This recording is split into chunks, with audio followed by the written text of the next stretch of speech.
Good evening. We begin tonight with the latest on the coyote situation in an Orléans park. The city is taking new measures, including temporarily closing the park following an attack on a teenager last week.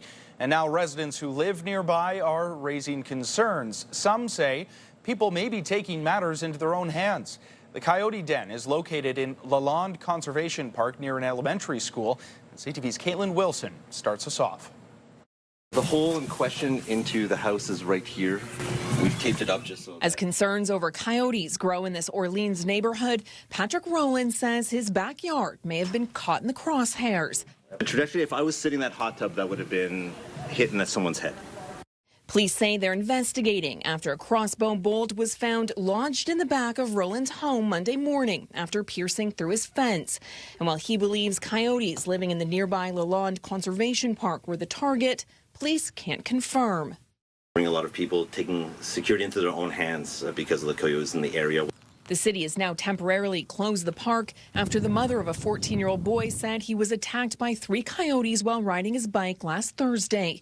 It's also urging residents not to attempt to shoot, trap, or approach the animals.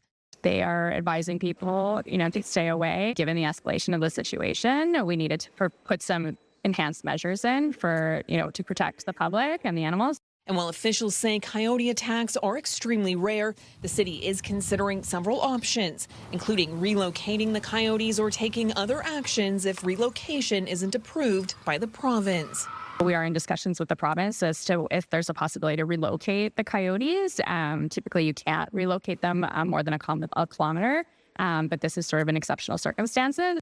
The city says it's also installing trail cameras and increasing staff presence around the park.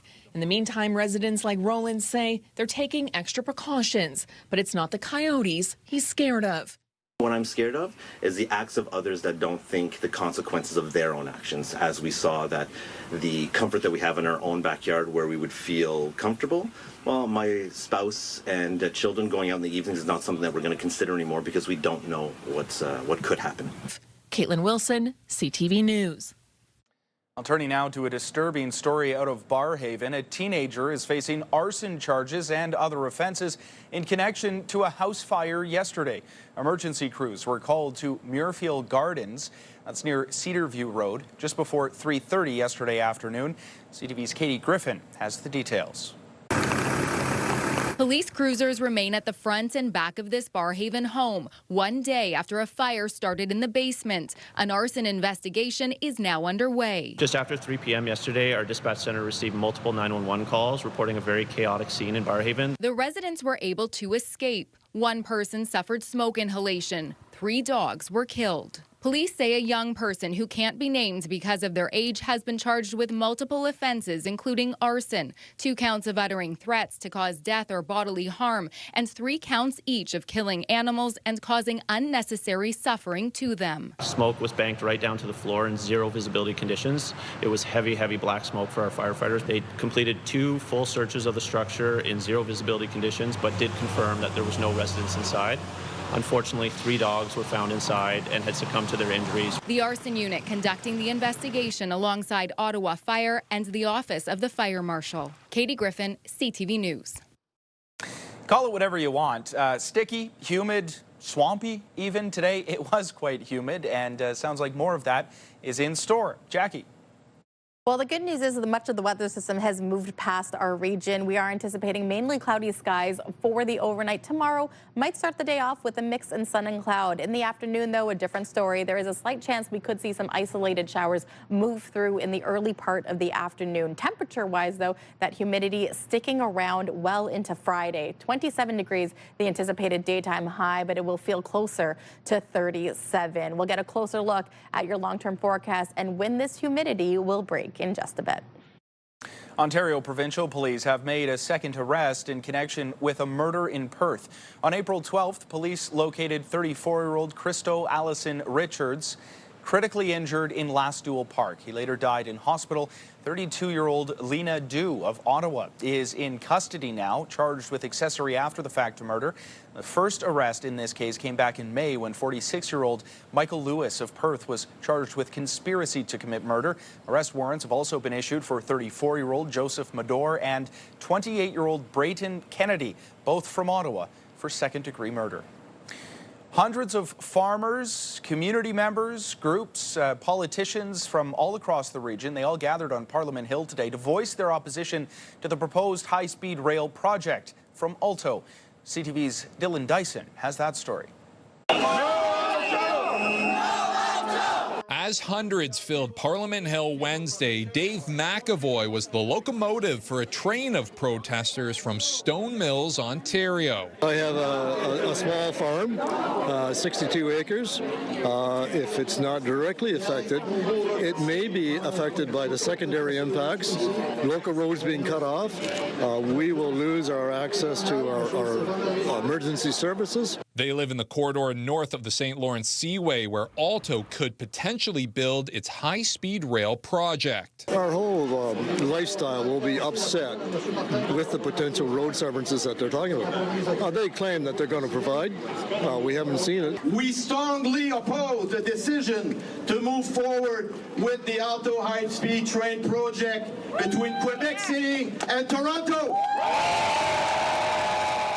Opposition leader Pierre Poilievre headlining the list of speakers opposing the estimated $90 billion project being pushed by the federal government. We will cancel this $90 billion liberal white elephant, and we will use the savings to put the money back in the pockets of Canadians so that they can afford food and homes and wonderful futures. That is our conservative approach. While there is no definitive route at this time, Alto says the high-speed line would take travelers between Ottawa and Toronto in just 2 hours. It saved me a whole 2 hours on the train, even though that's going to cost you more than it ever cost you before, and it's going to cost you for years on your taxes. We support electrifying our environment. We support faster, efficient railway, but this is not the way to go, to throw billions of dollars at something that doesn't meet a real need. The first leg of the line would be built between Ottawa and Montreal, protesters optimistic of the opposition shown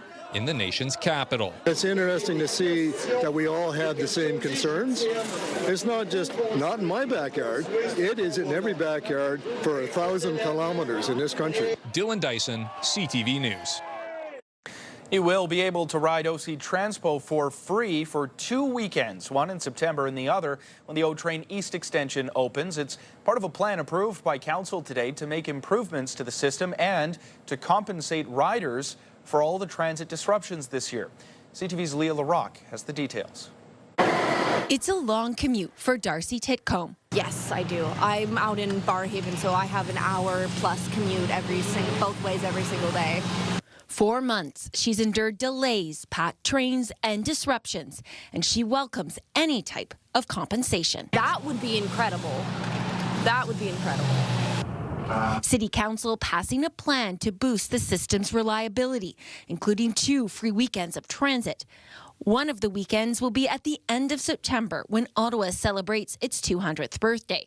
The other, whenever the eastern extension of Line 1 opens. I actually went to Montreal for the opening of the REM, the North Branch and the West Branch, and it was amazing. It was a free weekend. The plan also includes improvements to Paratranspo and the overhead catenary system on Line 1. I think if you combine this, the reliability measures here, the new double-car trains that have just relaunched, the new e-buses that are rolling out and on our street to help with reliability, as well as the free transit for youth starting July 1st, this is good news, I think. Because OC Transpo is still facing a $47 million hole in its budget, the plan will all be paid for by Transit's depleting reserves. The mayor says the city is trying to strike a balance between investing in the system to make it better, compensating riders for all of the issues that they've endured, and looking at ways to boost ridership. I don't think the residents of Ottawa want a $4 refund if their bus isn't on time. They want their bus to be on time. So we're investing in better service. OC Transpo says this is the start of changing the narrative around transit. What I tell you is I'm thrilled by the support that OC Transpo is getting from Council. You know, when you look at what we're doing, when in the Customer First Action Plan, we talk about reliability of the system. Every little bit helps, so I'm feeling very comfortable when that was approved today. Leah LaRocque, CTV News. Ottawa police are investigating after shots were fired at a home east of downtown this morning. Officers were called to a house on Fine Crescent just off Meadowbrook Road near Cedarview Road at around 4 a.m. A resident reported their home had been hit by bullets. Police believe this was a targeted incident. There were no reports of any injuries and no arrests have been made. The Guns and Gangs unit is now leading in the investigation. Well, the federal government is officially moving to ban kids under the age of 16 from social media. The measure was introduced in online safety legislation tabled today. The bill does not say how platforms would verify the age. In addition to the ban, the legislation would also regulate platforms and companies behind AI chatbots by requiring them to act responsibly. That would include measures such as crisis intervention protocols. The government says this is about protecting children online. We're failing our children. Enough is enough. Our parents cannot face these challenges alone, and the safety of children can't be an afterthought. We need basic protection in place so every child in this country can be safe on platforms they use every day. The bill covers 7 types of content, including inducing self-harm, bullying, inciting violence, promoting hatred, and non-consensual intimate content. So I made this acoustic model here, and I used a process of acoustic beamforming to localize everything. Still ahead, we introduce you to an impressive local teen hoping to change cardiovascular health care. There's a live look through our Centennial Glass Skycam. It is 22 degrees. Well, some good news tonight when it comes to the number of vehicle thefts in the capital. According to new data from the Ottawa Police Service, 490 vehicles have been reported stolen so far this year. That is down from 577 during the same time period last year.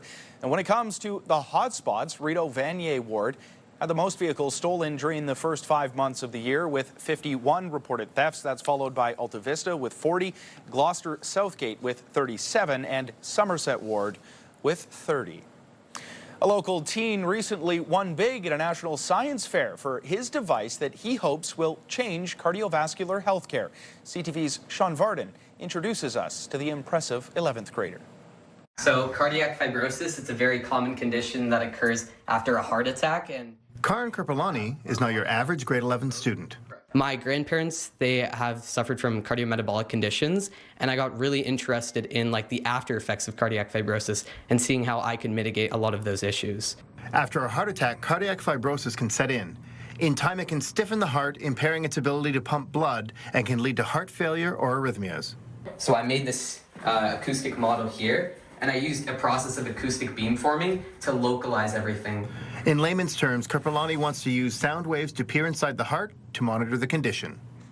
I looked a lot at acoustics that are formed from our body when we naturally go through a cardiac cycle. After months of work, that inspiration landed the Maryville High School student top prizes at this year's National Science Fair. He now has tens of thousands of dollars to pursue his research, including an undergraduate scholarship at the University of Ottawa. Since grade 9, he's been a 3-time national finalist, going to the Canada-wide Science Fair, and to achieve a gold as well as get all those special awards, and it's an incredibly proud moment for all of us. I want to see the practical use applications and the clinical applications of my work, specifically for patients, because it's a non-invasive technique and it doesn't need to use any invasive biopsies that are currently being used. With his track record of innovation and curiosity, Kripalani sees medicine as a career. His parents sure he has a bright future ahead. Yeah, I see him growing into a med science researcher, innovating new technologies and solutions. So yeah, I'm looking forward to what his next invention would be. Sean Varden, CTV News. An impressive young man for sure, and a bright future ahead for him. Okay, time now to take a full look at the weather forecast. A bit wet out there today, but still warm. Jackie, what's in store? Well, taking a look at our overnight lows, the humidity will continue to linger. 19 degrees overnight, but it will feel closer to 28. Mainly cloudy skies is in store for our evening into tomorrow morning. Yes, we might see a little bit of some sun peeking through, but tomorrow in the afternoon, there is a chance we could see some showers in the afternoon. Daytime high 28, 29, feeling more like 37. Now, taking a look at tonight's lows across the region, hovering around 17, 19 degrees, slightly warmer in Gatineau as well as Cornwall, around 21 degrees. But again, we are saying goodbye to the rain for just a little bit. Tomorrow's daytime highs, 26, 27. Again, that heat lingering, and it will feel quite stuffy and quite humid. Now, when will it break? Clearly, we can see for Friday that there is no precipitation. This will extend into our Saturday, where we are anticipating lots of sunshine in store. That's when things are going to start to cool down. 27, the anticipated daytime high for Saturday. We'll get back to seasonal when Sunday rolls around at 24. That will take us into the start of early next week. Thank you, Jackie. And a sure sign that summer is almost here. Calypso Water Park is set to open for the season this Saturday, and as we just saw, 27 degrees and sunny. It'll be nice. The popular summer destination is located in Limoges. It's about half an hour east of downtown Ottawa. Calypso is Canada's largest water park with the largest wave pool in the country, 35 water slides, and 2 lazy rivers. In the 20s, there were more horses than cars. I can tell you that. You know, I saw the market used to be a market. Coming up, celebrating centenarians, the 100 Club at Pearly hosting a joint birthday bash. The Ottawa Catholic School Board is looking to hire dozens of new teachers because of a boost in enrollment. The board approved its $833 million budget last night, which includes 84 additional positions, including 79 new teachers. It is a different situation at Ottawa's public board, which will be cutting teaching positions next year, but partly because of declining enrollment. Well, it is a milestone only few are lucky enough to achieve, but 23 seniors are part of the Century Club at Pearly Health, all over the age of or turning 100 this year. CTV's Peter Sperling reports. At 103 years of age, Rowland Lalande is part of a very special group. The Second World War veteran is one of 23 residents taking part in this year's Century Club celebration of Pearly Health, recognizing residents turning or over the age of 100. I'm the last survivor of the Royal 22nd Regiment of Quebec, and I'm the last one that served in Italy and participated in the liberation of Orléans. Lalande was born in Ottawa in 1923. When the Chateau Laurier just celebrated its 10th anniversary, there were streetcars and... In the 20s, there were more horses than cars. I can tell you that. And growing up in Lowertown, he says the Byward Market was... I saw the market used to be a market. Sitting beside him at the event, Lucille Lane, also known as Lou. I know we just met. It's impolite to ask, but I have to ask, how old are you? 104. She served in the Navy. In Halifax. As a coder. Her secret to making it past 100? Never give up. And that's my motto.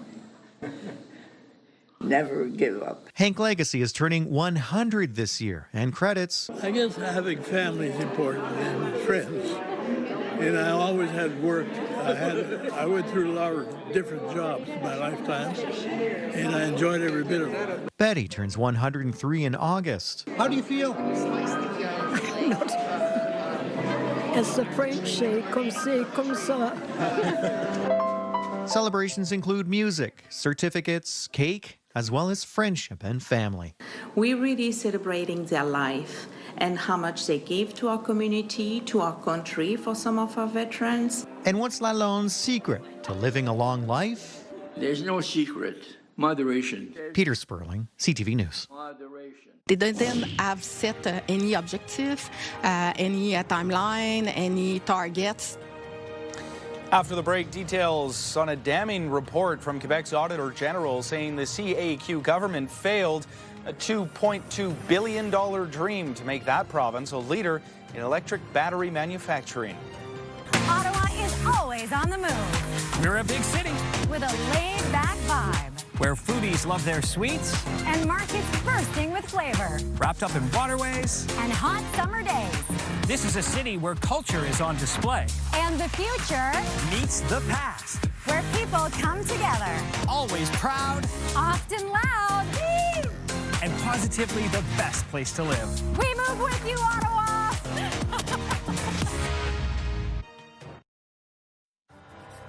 The city's newest music venue is hiring. History Ottawa is looking for bartenders, servers, ticket scanners, and box office workers. The venue is set to open in August. It's located right in the Byward Market in the former Chapters building on Rideau Street. Well, it is another devastating report on what's happened to taxpayer money in Quebec. Quebec's Auditor General says the CAQ government took risks and the planning was poor for what turned out to be a failed $2.2 billion dream to make that province a leader in the making of electric batteries. CTV's Olivia O'Malley has that story. Quebec's Auditor General says the CAQ government took significant risks and showed poor planning for $2.2 billion worth of investments in battery companies. They didn't have set any objective, any timeline, any targets. The report released by Christine Roy analyzed 11 companies in the battery sector. 2 of those have suspended or abandoned their projects. 4 have filed for creditor protection, including battery manufacturer Northvolt and Lion Electric, known for building electric school buses. The report estimates the provincial government gave nearly $700 million to those 4 companies. Roy says the total amount of public funds lost is difficult to determine. We will know the final number in a few years, probably. The audit looked at 2020 to 2025. Pierre Fitzgibbon was the economy minister at the time before leaving politics in 2024. The responsibility of these investments then went to the current premier, Christine Fréchette. When I arrived at the Energy Ministry, I decided not to finance anymore 2 important projects, Northvolt and Lion Electric. And those 2 projects, they represent 95% of the losses that we've had because of the battery sector investments. Following the report's release, the investments came under fire during question period at the National Assembly. The Liberal Party says the CAQ poorly managed them from the start. We've seen experts recommending not to go ahead with some of these investments, and yet the CAQ has decided to go forward without taking into account these advice. And you know what? Christine Fréchette is as responsible as any other of the ministers in that Conseil des Ministres, because you know what? She was part of the gang. The report also says that there were no follow-up on the conditions imposed for the financial aid. Economy Minister Bernard Drinville says the government promises to improve and tighten the rules. Olivia O'Malley, CTV News, Quebec City. We are the Falcons! We are the Falcons! Mighty, mighty Falcons! The mighty, mighty Falcons! These guys were fun. After the break, we'll introduce you to our Myers Automotive Team of the Week, the Ottawa Valley Falcons. The National Capital Region is jam-packed with incredible experiences you don't want to miss. Hey, it's Tanea Taylor, your iHeartRadio Weekender, powered by Barrhaven Ford. Get the inside scoop on all the biggest and best events every Thursday, Friday, and Saturday on CTV, Move 100, Pure Country 94, TSN 1200, and News Talk 580 CFRA. iHeartRadio Weekenders is powered by Barrhaven Ford. Take your weekend path. We've got the Bronco Sport for it.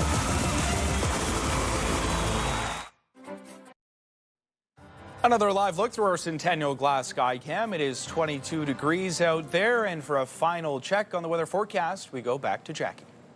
It will be a warm start to our Thursday, 20 degrees, but with that humidity, it will feel closer to 27. Mix of sun and cloud is what we're starting off with, but you might want to pack the umbrella. There is a chance we could see some isolated showers move through into the late afternoon, early evening. 27 degrees, the anticipated daytime high. The humidity factor feeling closer to 37. It won't blast, or it will continue to last until Friday. That humidity level is still going to be quite high. 29, the anticipated high for our Friday. And yes, there is still a chance we could see some showers lingering. It won't be until Saturday that we'll see more sunshine. Finally for us tonight, a high-energy local hockey team paid us a visit today, claiming their check as this week's Myers Automotive Group Team of the Week. We are the Falcons! We are the Falcons! Mighty, mighty Falcons! The mighty, These guys were fun. These young 7- and 8-year-old hockey players cheering loudly, and at one point they were even doing push-ups in the studio. Bundles of energy, tons of fun to have them in the studio as they collected a $1,000 check courtesy of the team at the Myers Automotive Group. Now, if you want to be part of our Myers Automotive Group Team of the Week, you can upload your video to ctvottawa.ca. And as for the newscast, that's a wrap. Thank you so much for watching, everybody. Have yourself a great night.